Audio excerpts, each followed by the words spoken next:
Olá, eu sou Felipe Recondo e este é o Sem Precedentes, o podcast do Jota em que nós discutimos o Supremo e a Constituição. No episódio desta semana, nós vamos falar de pelo menos 4 assuntos. A começar, evidentemente, pelo novo conflito, a nova fase do conflito entre o Supremo Tribunal Federal e, mais especificamente, as decisões do ministro Alexandre de Moraes e o Twitter, o X, e agora a Starlink. O ministro Alexandre de Moraes mandou intimar o dono do Twitter, do X, Elon Musk, bloqueou contas da Starlink, outra empresa também do empresário, nesse conflito que deve culminar com o bloqueio dos serviços do X no Brasil. Parece só uma questão de tempo. Nós vamos falar também sobre a decisão do ministro Flávio Dino sobre incêndios no país, numa DPF determinando inclusive procedimentos ao executivo para combater esses focos de incêndio, inclusive sugerindo a abertura de crédito extraordinário. Nós vamos discutir um pouco sobre isso, sobre essa dimensão que o Supremo dá para as ADPFs e discutir um pouquinho mais dos detalhes dessa decisão dele. Também vamos falar sobre a tentativa de conciliação na ação que envolve marco temporal dos povos indígenas, uma decisão do grupo de indígenas que deixou a mesa de conciliação nesta semana, e vamos ver quais as consequências disso. E, por fim, a liberação, também pelo ministro Alexandre de Moraes, da ação que discute o aborto legal, né? Uma ação que contesta a decisão do Conselho de Medicina, que praticamente impede, inviabiliza a prática do aborto legal. Aqui comigo, Tomás Pereira, Juliana Cesário Alvim e Luiz Fernando Esteves. Gente, vamos começar por falar sobre Alexandre de Moraes. Essas últimas decisões do ministro nesta semana são uma nova escalada no conflito que começou ali no final do primeiro semestre e houve reações, inclusive internas, dos ministros do tribunal. E a gente viu que depois desse primeiro conflito de Alexandre de Moraes com Elon Musk, houve uma baixada de temperatura, a gente viu o ministro, inclusive, dando algumas decisões que não estavam muito naquele caminho, né? Ele determinou a soltura de alguns dos presos envolvidos no 8 de janeiro, o ex-diretor da Polícia Rodoviária Federal, por exemplo. Mas logo depois dos vazamentos das informações do seu gabinete, a gente vê uma nova escalada dessas decisões. E agora eu acho que a gente vê, e divido essa impressão com vocês, a gente vê o ministro Alexandre de Moraes criou em torno de si essa imagem de alguém que toma decisões que poderiam ou não estar respaldadas pelo Supremo, mas decisões que vão, às vezes, muito adiante do que as pessoas aceitariam, né? Algumas decisões controversas, algumas decisões que a gente sequer sabe o teor. Isso gera e coloca em torno dele essa visão de xerifão, do Xandão, mas que também gera algumas consequências negativas. Se por um lado tem lá alguma impressão positiva de alguém sobre isso, sobre essa capacidade de força e decisória do ministro Alexandre, também começam a colar nele as críticas, né? Então a crítica a abusos, a crítica a decisões draconianas, ela cola agora muito no ministro Alexandre de Moraes e acho que nesse episódio a gente viu um pouco disso. A intimação via Twitter, as pessoas achando que aquilo era um completo absurdo, que era um erro, e outras tantas decisões que ele vem tomando. Mas eu queria ouvir você, Tomás, para saber como é que a gente chegou nessa escalada, né? Porque, novamente, o ministro foi tomando essas decisões ao longo do tempo, boa parte delas a gente não conhece, a gente não sabe sequer a justificativa para alguns bloqueios de perfis no Twitter. Quando a gente sabe, a gente tem as nossas dúvidas se seria justificativa para tal. E também a gente tem que levar em consideração que Elon Musk não é um ator neutro. Não é simplesmente um empresário que está defendendo aí a liberdade de expressão. E aí a gente vê esse conflito firmado e agora parece que nós estamos num duelo quase pessoal. Então eu queria te ouvir, Tomás, para saber como é que nós chegamos até aqui, o que você vê pela frente. Não, eu acho que enfim, o que a gente vê, acho que você já descreveu bastante disso, né? Tem dois níveis dessa discussão. Um existe de fato um embate jurídico que envolve abusos cometidos pessoalmente por pessoas no ambiente do Twitter, e a possibilidade ou não de suspensão de perfis, de remoção de publicações. Isso é algo que tem um embate muito grande. A gente já teve, inclusive, episódios específicos aqui do Sem Precedentes, né, em que vieram especialistas que estão discutindo esses temas na academia, em debate com legisladores, criticando decisões jurídicas. Né? A gente tem visto esse embate. Acho que o ponto não é se essas decisões são justificadas ou não. Acho que um resumo seria que algumas são, talvez. Acho que esse seria o resumo, né? Tipo, acho que poucas pessoas defenderiam todas as decisões, todas as suspensões, ou diriam que são capazes de entender que a clareza sobre por que suspende um, não suspende o outro, porque em algum caso tira a publicação, mas não suspende o perfil, ou suspende o perfil e E depois por quanto libera. tempo, né? Por que por Por tanto quanto tempo? tempo? Por que libera às vezes no Twitter e não no Instagram e não no Twitter? Como que essas coisas às vezes libera num, libera no outro? A gente tem uma grande crítica, isso, pensando aqui a Clara Iglesias já veio aqui discutir isso mais de uma vez, alguém que escreve sobre isso, e a dificuldade, o Diego inclusive tem um artigo com ela também discutindo esses temas, e a gente vê que a gente sabe que tem uma dificuldade de entender critérios, é difícil você justificar todas essas decisões e assim por diante. Então, a primeira coisa é isso que está acontecendo juridicamente. Tem um outro embate que é o que você já falou, tem um embate de personalidades que parece ser um embate pessoal e não institucional às vezes, né? Porque é o Elon Musk, não é o Twitter. O Twitter é uma pessoa jurídica, uma empresa, né? É o Alexandre de Moraes, não é o Supremo. E esse embate se dá nas mídias, com memes e com tweets mesmo, Tomás, Tomás, e me que vira essa permite, situação, claro. me permite só fazer um acréscimo aqui para eu não esquecer, porque minha memória anda péssima. Mas você está falando de algo pessoal, né? Que foi alimentado também e, de certa forma, justificado pelos ministros do Supremo em vários momentos, né? Se a gente lembrar o desagravo que foi feito na sessão do Supremo na semana passada, retrasada, enfim, quando começaram os vazamentos das mensagens no gabinete do ministro, os ministros, seus colegas, falaram na sessão do custo pessoal que o ministro Alexandre de Moraes paga por tomar as decisões que tomou, por ter sido presidente do TSE nessa época e tal. Então, essa coisa do pessoal, que eu às vezes me restringo a falar, né, porque o ministro do Supremo atua em nome do Supremo, não em nome de si próprio. Mas eu acho que o próprio tribunal reconhece, valida e enfatiza esse caráter, às vezes, da pessoalidade, por ser o ministro Alexandre de Moraes que concentrou todo esse poder e paga um custo. Por isso, um custo pessoal, ameaças à família, coisas absurdas e tal. Mas eu acho que o próprio Supremo criou um pouco isso. Tem algo que é indelével, normal, né? Afinal de contas, ele é relator e foi presidente do TSE ao mesmo tempo, já falamos disso. Mas eu acho que tem também um fomento.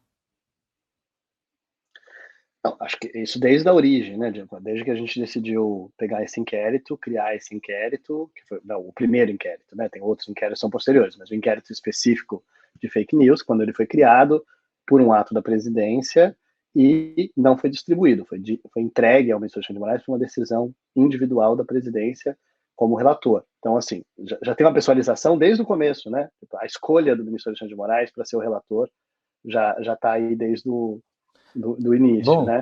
Mas e até coloquei no livro, né, Tomás, que o ministro, desculpe te interromper de novo, mas reforçando o que você está mencionando, o ministro Toffoli, quando escolheu o ministro Alexandre de Moraes, fez o comentário sobre as características pessoais dele, Alexandre de Moraes, que levaram Toffoli a decidir por ele.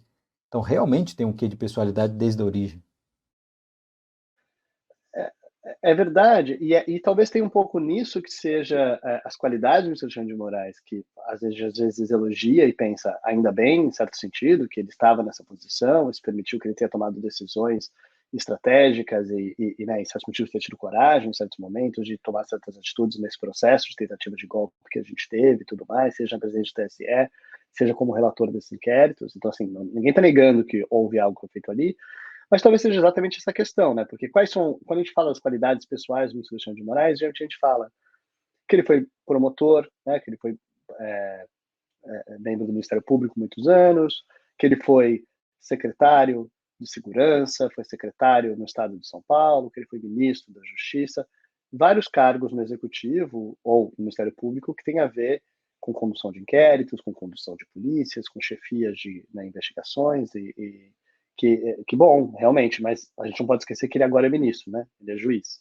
Então, às vezes, acho que às vezes quando a gente critica é quando as pessoas criticam são sobre quando, por ter essas características, pode extrapolar certas vezes na atitude, porque é exatamente por isso que o Ministério Público, a Polícia Federal, eles vão lá e pedem a um juiz, e o juiz concede ou não concede, né? Então tem que ter alguém na posição de veto que fala, tá ótimo, entendi que você tem todo interesse em ter isso, que isso vai facilitar a sua vida, que isso vai tornar a investigação mais fácil, que isso vai tornar a investigação talvez mais eficiente e tudo mais, mas não pode. Você vai ter que achar um outro caminho mais difícil, ou talvez você não consiga fazer isso. Não pode porque tem limites aqui que a gente tem que fazer.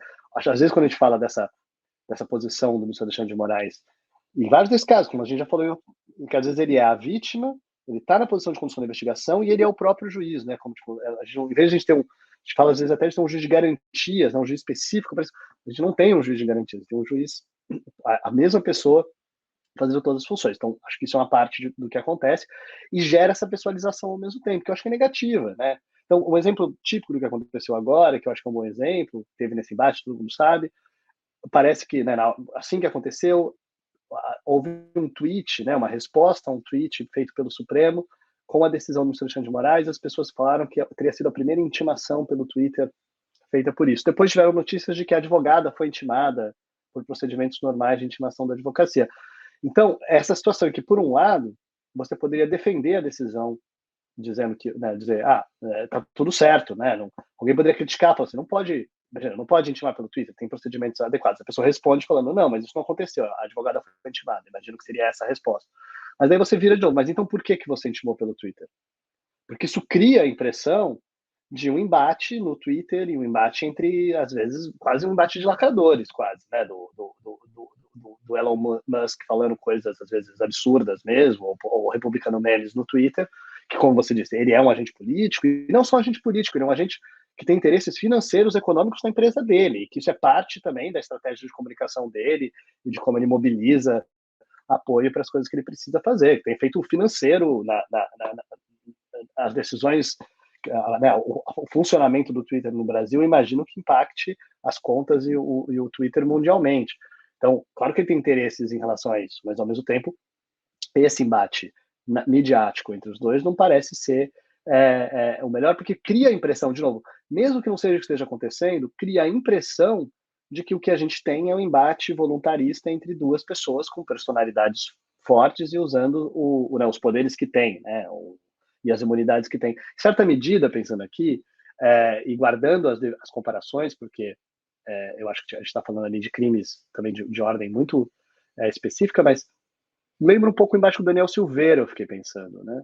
Que tinha também um pouco disso, né? O Daniel Silveira, que na época era deputado federal, então tinha as imunidades, sabia que podia fazer certas coisas, porque ele sabia que naquele contexto a Câmara não ia autorizar a prisão, então ele estava, e o Alexandre de Moraes tentando contornar isso. Então, por exemplo, tem um momento que ele cria a possibilidade de uma multa, como ele não podia dar as outras cautelares, ele cria uma multa para tentar pessoalmente, financeiramente atingir, e todo mundo sabendo que aquilo eventualmente ia chegar a seu fim quando, de fato, o mandato expirasse, ele não tendo mandato, não se reelegendo, já que ele era inelegível, inclusive, ele perderia as unidades, ele eventualmente seria preso. Então todo mundo sabia que era isso que ia acontecer. Tem um pouco disso acontecendo aí também, né? O Elon Musk sabendo que ele está lá nos Estados Unidos, que existem limites que pode fazer, e daí eu acho que talvez aqui seja, né, eu acho que já falei demais, mas eu fico pensando na situação que é a seguinte: claramente, e que volta ao que falou no início, né, essas decisões do Alexandre de Moraes sobre essas áreas, claramente eu acho que elas são defensáveis, que é diferente, né, o que eu quero dizer com defensáveis? Acho que é possível defender algumas delas, talvez não todas, talvez não na medida que elas foram. Uma coisa é você dizer que elas são todas certas, uma coisa é que elas estão todas erradas.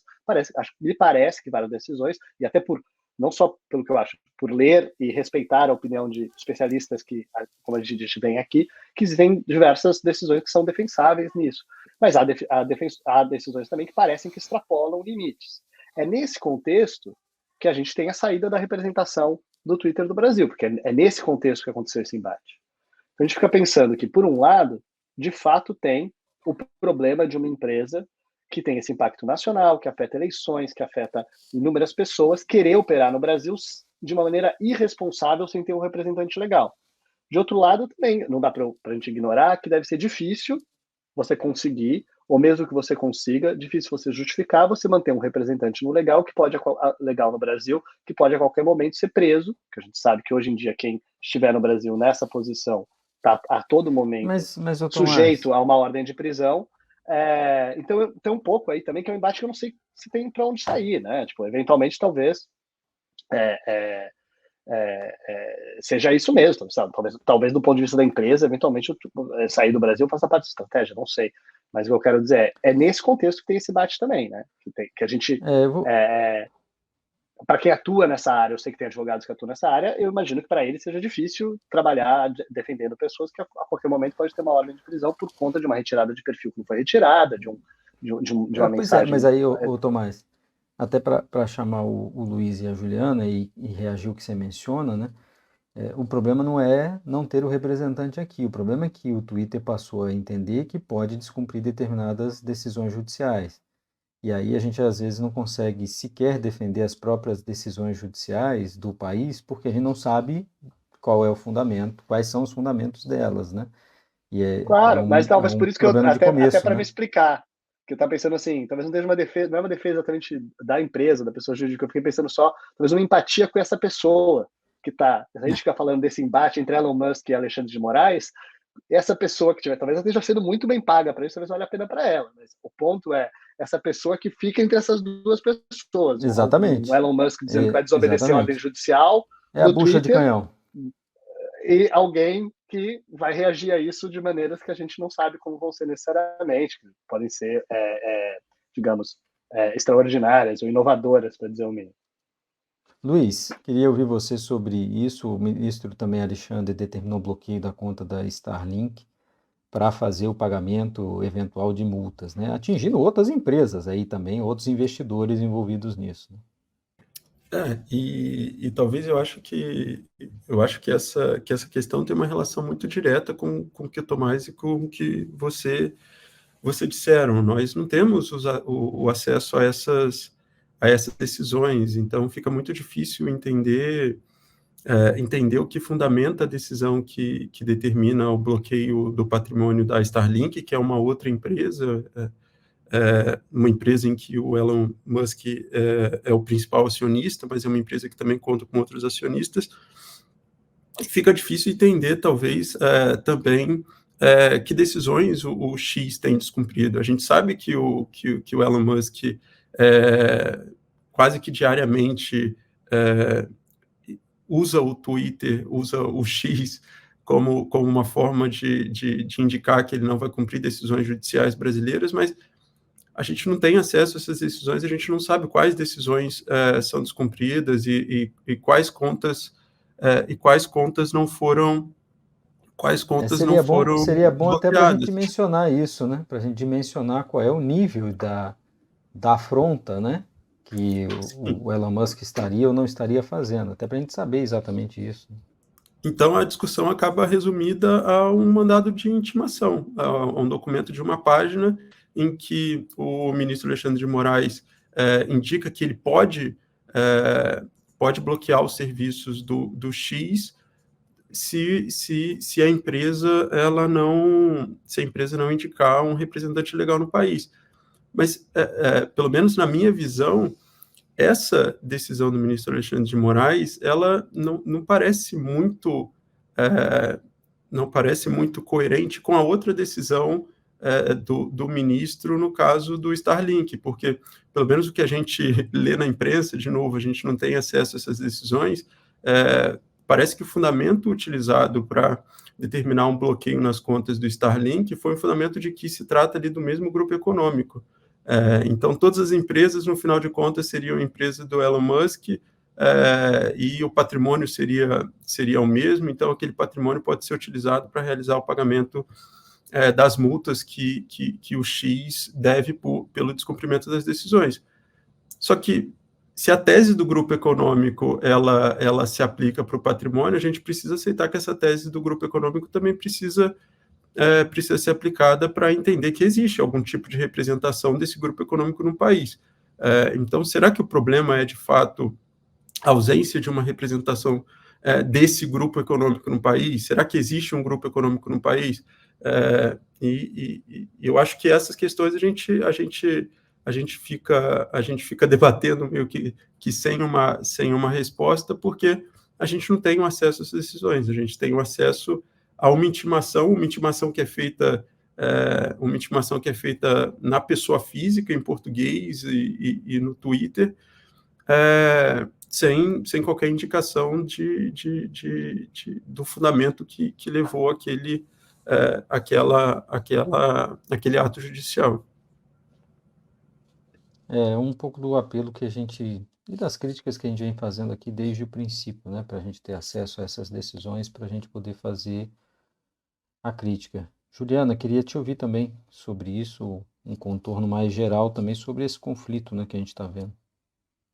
Felipe, Luiz, Tomás, a minha sensação um pouco assim, voltando de férias e olhando para o Supremo, é um pouco muitas coisas acontecendo isoladamente, né? São os mini-feudos de ministros do Supremo em que tem o seu próprio desenrolar e a sua própria dinâmica, em que não se comunicam, mas que produzem muita discussão, né? Separadamente. Eu acho que esse é o digamos assim, o feudo do Alexandre de Moraes, em que a gente vê uma história que se desenrola ali, não é de hoje, né? É um desdobramento de coisas que vem acontecendo aí já há algum tempo e que a gente vem comentando sempre nesse limiar, né? Das medidas que são necessárias para conter medidas ou condutas ou posturas, né, de ameaça, digamos assim, à democracia, e a crítica do extrapolamento das medidas para combater essas condutas. Então,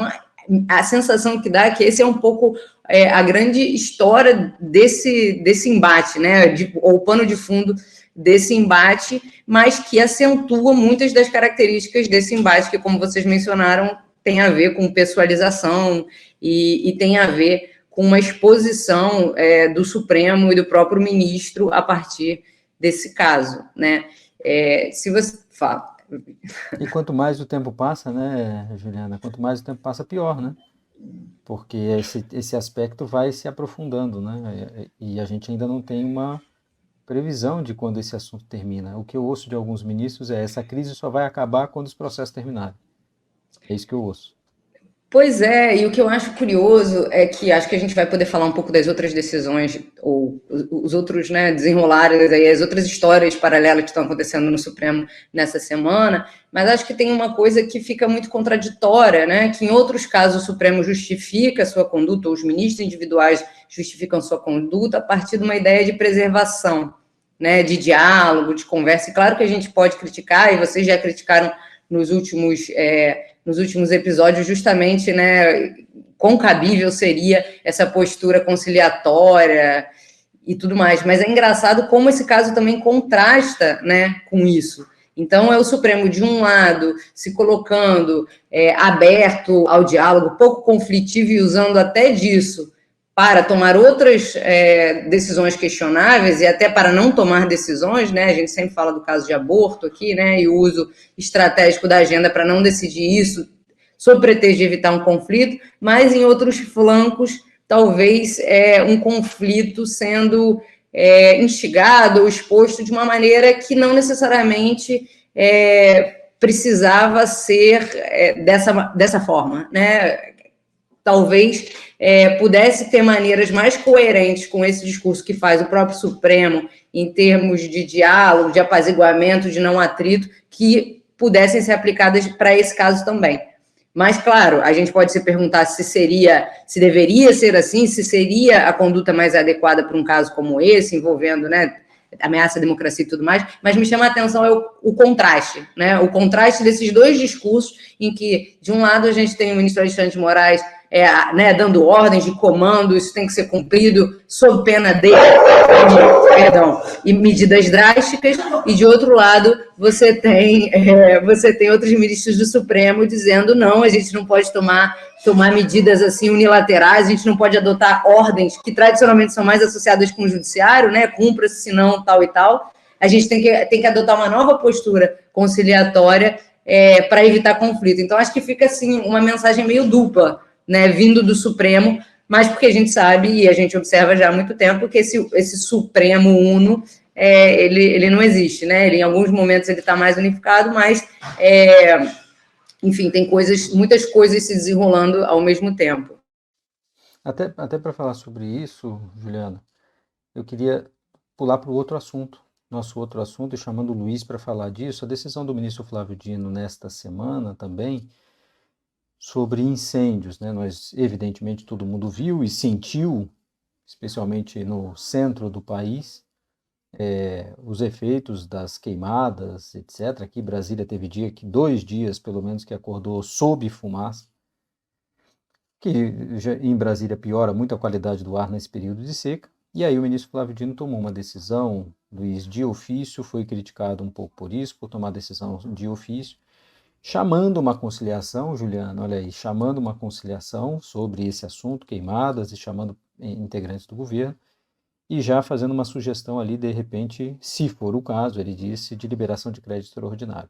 Então, Luiz, queria que você desse mais detalhes dessa decisão, o que te chamou mais atenção nessa decisão do ministro Flávio Dino. Eu estive com ele, inclusive, e ele deu uma ideia do seguinte, né? É impossível o Supremo tomar uma decisão sobre isso, determinando uma política sobre queimadas, que provocado foi, e o processo transitado em julgado e o tribunal ver essas coisas acontecendo e ficar de braço cruzado. Um pouco da justificativa dele, inclusive, para agir de ofício. Essa decisão do ministro Flávio Dino, ela foi dada em um processo que já foi julgado. Eu acho que um primeiro ponto a ser destacado é esse. Você acabou de dizer, Felipe, que os ministros dizem que esses embates eles só vão acabar quando os processos eles terminarem. Esse é um processo que terminou e, mesmo tendo sido julgado, as discussões que envolvem a proteção do meio ambiente no Brasil, elas não acabaram. Então, nesse processo que foi julgado, o processo terminou em junho desse ano. O STF ali já decidiu uma série de questões. Ele caracterizou esse processo como um processo estrutural. Então, existem ali muitas determinações que exigem um determinado plano pelo Poder Executivo, não só o Poder Executivo Federal, mas também o Poder Executivo de vários outros estados, para o combate ao desmatamento e combate também uma certa prevenção desses incêndios. E o ministro Flávio Dino, tomando conhecimento dos incêndios pela imprensa, ele menciona isso explicitamente na decisão, ele elenca uma série de notícias, ele emitiu novas determinações do que se deveria fazer para combater os incêndios. E ele determinou, por exemplo, que o Poder Executivo ele deveria empregar forças armadas, bombeiros, etc., para combater esses incêndios. Foi uma decisão monocrática, ele fundamenta a decisão em um poder que ele, como relator, teria para exigir o cumprimento da decisão. Então, acho que nesse ponto, a decisão em si ela não seria tão problemática. Mas eu destacaria alguns pontos relacionados a essa decisão e talvez um ponto mais amplo relacionado à ação em si. Em relação a essa decisão, o que me chamou a atenção foi que a decisão ela meio que faz uma tabelinha com o Poder Executivo. Então, existem alguns trechos da decisão que já indicam, olha, aqui existe uma situação que é uma situação nova, a gente está falando de incêndios que aconteceram esse ano, não incêndios que foram analisados na ação, mas existe uma situação nova que autoriza a abertura de crédito extraordinário. Então, essa decisão já fornece ali um caminho para o Poder Executivo, dando uma justificativa para que o Poder Executivo ele consiga dinheiro para lidar com essa demanda. E também diz que esses créditos extraordinários poderiam ser solicitados por medida provisória porque os requisitos também estão preenchidos. Então, o ministro ele já sinaliza, o ministro do STF já sinaliza para o Poder Executivo que esse crédito extraordinário pode ser criado por uma medida provisória, meio que já dá o caminho para o Poder Executivo lidar com o problema. E outro ponto da decisão que eu destacaria é essa designação de uma audiência de conciliação. E aqui eu diria que a gente tem uma situação que é menos problemática do que se a gente comparasse, por exemplo, com a audiência de mediação e conciliação do marco temporal que a gente vai discutir um pouco daqui a pouco. Aqui eu acho que a audiência de conciliação ela até faz sentido, porque a gente está falando da implementação da decisão, a gente não está falando necessariamente de decidir se algumas medidas são constitucionais ou inconstitucionais, ou se existe uma omissão ou não existe uma omissão. Aqui o ponto é tomar medidas que sejam mais eficazes para cumprir a decisão. Mas em relação a essa audiência de conciliação que foi convocada pelo ministro Flávio Dino, o que me chamou a atenção foi que o Poder Legislativo não foi chamado à mesa. Então a gente Luiz, tem... eu acho... o que eu me percebo, assim, a gente estava falando isso antes de começar, né? O Poder Legislativo eu até compreendo, porque estamos numa fase de execução, né? Não sei, poderia chamar... Acho que seria estranho o ministro Flávio Dino chamar o Congresso Nacional, por exemplo, para falar por que as emendas não são destinadas para isso, ele que está discutindo as emendas do orçamento secreto. Mas uma coisa que eu percebi não tem governador de estado, né? Chamado para essa conciliação. Não tem governador de estado, mas ao mesmo tempo ele menciona os advogados das partes, e aí os estados eles participam da ação, então eu pressuponho que os advogados, então os seriam os procuradores representantes dos estaduais... estados, então. Eu não me recordo agora, você lembra quantos são os estados? Você está com ela aí, né? Acho que é uma fila, né? São muitos estados. Exato, Pará, Paraíba, Pernambuco, Paraná, Piauí, são muitos estados.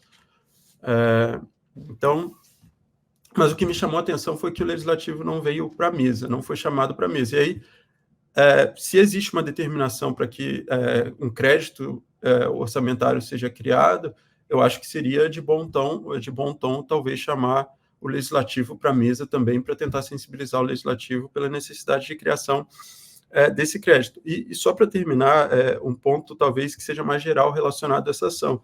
E eu gostei muito do termo que a Juliana utilizou. Ela falou que a gente tem visto mini-fields no STF. E eu diria que talvez seja uma consequência da DPF ou do uso da DPF em alguns assuntos que a gente tem a criação cada vez mais desses mini-fields. A gente não sabe quando essa DPF 743 ela vai ser encerrada. A gente já teve o julgamento, mas a ação continua. E a ação continua, inclusive, para abranger fatos que vão surgir no futuro. Então, me parece que aqui a gente tem agora um mini-feudo do Flávio Dino para questões relacionadas ao meio ambiente, questões que envolvem desmatamento e incêndios. Então, esse é o mini-feudo do Flávio Dino. Me parece que agora todas as situações que acontecerem relacionadas a incêndio e desmatamento vão para o escaninho, vão para a mesa do Flávio Dino, para que o Flávio Dino ele decida sobre a questão. Então, acho que esse é um efeito do uso, talvez, desse tipo de ação pelo STF. E acho que, Luiz, só sobre isso, complementando, eu acho que a gente vinha vendo isso em outras ações, né? Esses relatores que ficam responsáveis por certos temas, e a gente, mini-field é uma maneira de pensar sobre isso, e são mesmo. E uma coisa que eu também fiquei pensando é que a gente acaba ficando com alguns ministros do Supremo, né? Fiquei pensando na prática inglesa tem a prática do shadow cabinet, eles chamam, né? A oposição tem meio que uma pessoa designada para cada uma das posições ministeriais então, um que seria da segurança, um que seria da justiça, e assim por diante. Fiquei pensando também quase que coloca alguns ministros supremos quase como um shadow cabinet nisso, né? Porque você tem uma DPF sobre segurança pública ou sobre presídios, e daí fica aquele relator responsável por esse tema, meio ambiente fica esse tema, e isso, saúde, a gente viu durante a pandemia, tinha essa questão também com várias questões da saúde, então fica essa posição do ministro que notamos que é diferente de falar existe um conflito, existem questões constitucionais, existem problemas judiciais legais que justificam eventualmente a DPF, é importante que o Supremo às vezes decida, tome uma decisão coletivamente, colegiadamente sobre isso. Isso é um tipo de questão. Outra coisa, a gente começa a ficar numa situação em que são questões que extrapolam o que foi decidido, e esse elemento, de novo, de pessoalização, que eu acho que volta ao que vocês estavam falando antes, que eu acho que é muito notável, né? Que assim, quase vira assim, a questão envolvendo segurança pública e operação, tem que falar com o ministro tal. Questões envolvendo saúde, durante a pandemia, né? Foi com o ministro Lewandowski. Foi o ministro Lewandowski. Virou quase o Ministério da Saúde dentro do Supremo, né? O que é diferente de você falar que não caberiam essas ações, caberiam, que é importante o Supremo decidir, é importante o Supremo decidir, o Supremo teve um papel importante durante a pandemia, mas só nota que isso é diferente de você ter o ministro Lewandowski como quase que um ministro da Saúde no Supremo, né? Você ter o ministro Flávio Dino, eventualmente, como ministro de Meio Ambiente ou de questões relacionadas à Amazônia, e ainda tem esse elemento pessoal, né? Que a gente pode falar que não é exatamente culpa, aconteceu, mas não dá para a gente ignorar que o ministro Dino ainda tem a questão de ter sido ministro da Justiça desse governo e de ter sido governador de um estado que faz parte da Amazônia Legal, em certa medida. Então ainda tem tantas dinâmicas aí que a gente não sabe nem direito o que isso tem a ver com o Supremo, o que isso tem a ver com ser o ministro Flávio Dino, a pessoa que parece ser... Não, quase como você falou, quase como se fosse... Não, ele é a melhor pessoa para isso, foi governador de estado, foi ministro da Justiça, vai ser ótimo para conduzir isso. Não é assim exatamente, é assim que a gente escolhe ministro de governo, né? Pode ser, mas não é exatamente assim que a gente decide questões num tribunal, né? Até tem no Congresso Nacional, a gente tem que acompanhar mais isso, inclusive, a discussão de um projeto de lei sobre processos estruturais, exatamente para saber em que momento que isso, quais são os critérios, né, para que um processo seja considerado estrutural e seja enviado, por exemplo, no Supremo para aquela secretaria que cuida disso, e quais são as medidas possíveis e até quando, né? Mas eu queria falamos de conciliação, eu queria chamar a Juliana porque nós tivemos nesta semana uma notícia sobre conciliação e uma certa frustração. E eu, já num programa anterior e nas nossas conversas aqui fora das gravações, eu divirjo um pouco da visão de que, no caso do marco temporal, vão tentar conciliar questões de direito. Para mim, e as informações, pelo menos que eu tenho, são coisas procedimentais também, mas neste caso, os indígenas saíram da mesa. E o que a gente estava falando, é impossível ter uma conciliação se uma das partes não quer. Mas o que a gente viu nessa semana não foi bem isso, né, Juliana? Pois é, Felipe, eu estava ouvindo o episódio que vocês gravaram sobre esse tema e acho que tinha essa grande divergência, né? Você argumentando que não seriam, né, negociados direitos, nem a decisão que já foi tomada, e acho que, se não me engano, todos os demais, ou pelo menos o Diego estava muito vocal dizendo já foi negociado, né? Se você tem todas as ações de demarcação suspensas, isso já foi negociado e eu tendo a concordar com isso. E eu me apeguei na sua frase lá no outro episódio, está bem fresco, porque eu estava ouvindo hoje mesmo, de você falando assim, o ministro Gilmar não vai fazer conciliação sobre os indígenas. Não existe isso. Você falou isso algumas vezes. E o que está se... assim... Continuo dizendo. O problema é que a gente estava falando aqui, né? É que não pode escolher o indígena com quem quer conciliar, né? Mas aí já ia fazer sem os indígenas, né? Você, na aparência, dizer eu não vou negociar direitos fundamentais e, na verdade, negociar e dizer eu não vou negociar sem os indígenas e, na verdade, negociar, na verdade, né, você está usando isso para justificar coisas, mesmo que não abertamente, que você está alegando que não está fazendo, né? Então, eu acho muito complicada, a cena é bem forte, né, dele se retirando, assim, tem um momento político ali importante, mas é muito complicado. E aí eu acho que também, mais uma vez, só exacerba ou explicita um problema que está colocado nesse tipo de negociação, de mediação que é feito, ou que está sendo proposto ou avançado agora com muita força por alguns ministros supremos, sobretudo em temas de direitos fundamentais. Então, eu acho que, assim, no mínimo, é um episódio para refletir mais amplamente sobre esse tipo de processo ou de procedimento que está sendo adotado pelo Supremo agora com mais força, né? Foi ganhando tração aí nos últimos anos e agora parece que é o momento disso, vários ministros se valendo disso que o Luiz descrevia ao mesmo tempo. Acho que falta, hein, Juliana, algo para a gente discutir. Em algum programa do Sem Precedentes aqui no passado, eu disse, talvez a gente tenha que gravar um episódio específico para falar disso. E tem alguns problemas regimentais, né, Juliana? Assim, a gente não sabe em que momento pode ser proposta a conciliação, por quem? O colegiado tem que aceitar ou não tem? Quem é que deve ser chamado para isso? As partes? Mas num processo de controle concentrado, tem parte? Não tem? Então chama quem? Tem uma brecha aí e que os ministros estão usando, né? Assim, eles estão trabalhando mesmo que não tenha um regramento específico, mas a gente não tem, né? Pois Um regramento específico sobre isso. E qual o papel dos amici curiae nisso também, né? O ministro Flávio Dino deu um despacho essa semana autorizando a participação dos amici curiae, que tem que nomear um representante, mas como é que essa dinâmica vai se dar? Tem direito de fala, tem direito de veto? Como que funciona isso? É muito complicado. E eu acho que uma coisa interessante, eu acho que também essas ações abertas, né? Digamos assim, como foi dito por aí, esses balcões de negociação abertos perante o Supremo, paralelamente, mudam também e colocam num extremo a atuação individual dos ministros, né? Antes, a gente ia falar de atuação individual, a gente falava de uma liminar, a gente falava de um pedido de vistas, ações pontuais que, claro, tinham impactos duradouros, mas eram ações que, de alguma maneira, se extinguiam, né? A ação em si. E agora não, você tem ministros que são senhores dos seus processos e que ficam com um poder individual, de certa maneira, ilimitado ali, e claro, sempre sob o argumento de que não, se for uma coisa realmente constitucional, a gente vai submeter ao plenário, né? Mas em que medida essas pequenas decisões, elas não conformam às decisões constitucionais, né? O procedimento é importante. Lida com o tempo, né? Já lida com o tempo também. A minha discussão, inclusive, nessa de marco temporal o ministro Gilmar está querendo ganhar tempo. Nessa daí, será que os outros queriam ganhar tempo? Será que os outros queriam derrubar imediatamente, por exemplo, a decisão do Congresso Nacional de aprovar uma lei sobre isso? Também é uma forma de o relator ganhar tempo, né? E manejar o tempo. E, de alguma maneira, comprometer, me parece, assim, né, num fenômeno que a gente está começando a observar agora, mas, de alguma maneira, mina o Supremo como instituição una, né? O que é o Supremo? É mais um elemento que fragmenta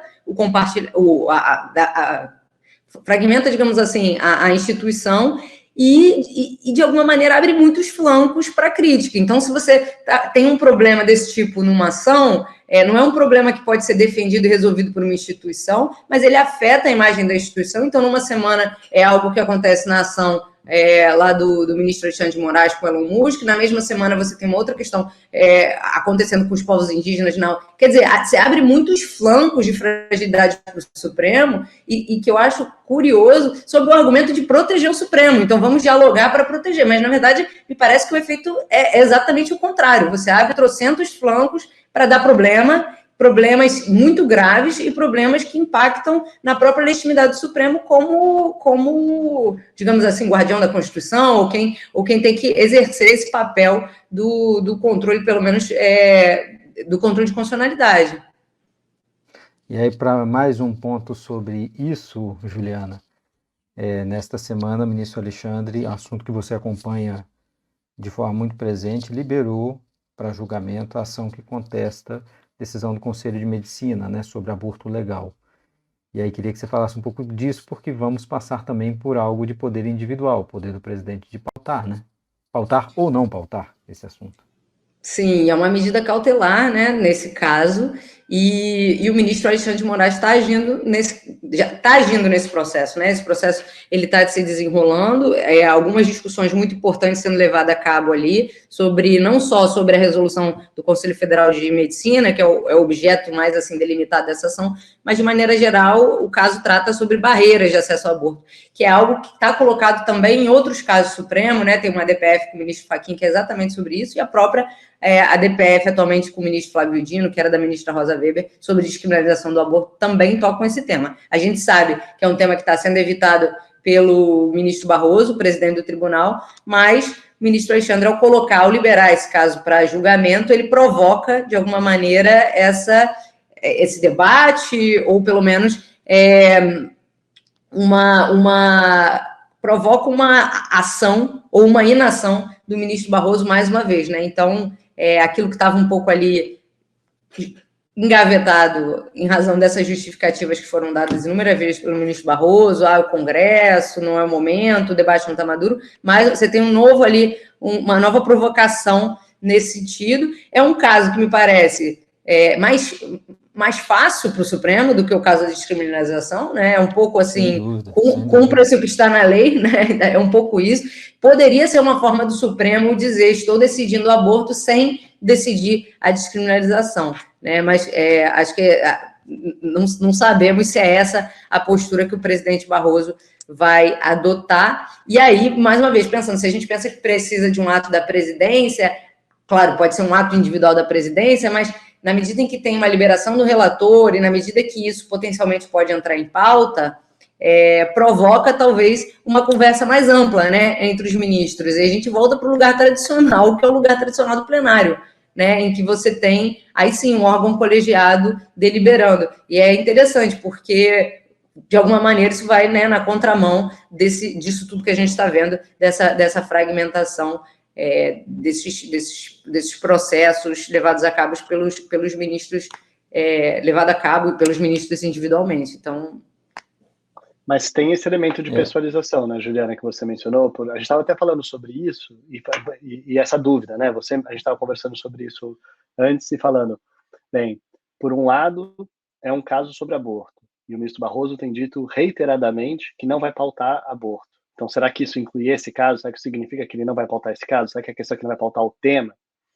E daí a gente fala assim, não, mas esse caso, o contrário, como esse caso, como você mesmo acabou de dizer, é um caso mais simples, é um caso que basicamente descumpre a lei, pode ser o contrário, pode dar uma oportunidade para que o ministro Barroso paute um caso sobre aborto, que é mais simples, mostrando que está fazendo algo em relação a isso, mas que sem pautar a outra ação. Acho que o meu ponto é, claro que as duas coisas são possíveis, mas o que eu queria chamar a atenção, acho um pouco que você estava falando antes, é que, numa certa medida, depende do ministro Barroso, né? Então, por mais que seja uma questão colegiada e por mais que os ministros conversem, a gente sabe que, no final das contas, enquanto essa presidência durar, essa decisão, que tem um elemento estratégico, que tem um elemento simbólico, que tem um elemento real e concreto na vida das pessoas, ela passa muito pela pessoalização do ministro Barroso enquanto presidente do Supremo, que é e controle da pauta. Temos, inclusive, Luiz aqui, que é que escreve também bastante sobre questão de controle da pauta pela presidência, e então tem essa pessoalização mesmo nisso. Tem um elemento de potencial, como você disse, o Supremo colegiado, na medida em que, se eles conversarem entre si sobre pautar ou não, e sobre sendo pautada essa decisão no colegiado, aí sim, o Supremo no colegiado decidindo, claramente é o Supremo fazendo o seu papel de Supremo e decidindo uma questão constitucional, mas antes disso, esse ponto de veto individual do presidente mantém também aí mais um feudo, digamos assim, né? E daí, no caso, a pauta presencial do plenário como sendo, em alguma medida, esse feudo do presidente do Supremo. A Juliana prometeu aqui antes da gente começar a gravar e mostrou que aborto, marco temporal e conciliação, Elon Musk e a decisão do Flávio Dino têm algo em comum. Gente, queria agradecer a vocês por mais esse episódio. Bem-vinda de volta, Juliana, do seu período de férias. E a gente volta semana que vem, talvez sem o X no ar. Aí a gente discute um pouco mais sobre isso. Valeu, gente. Obrigado e até semana que vem. Valeu. Obrigado.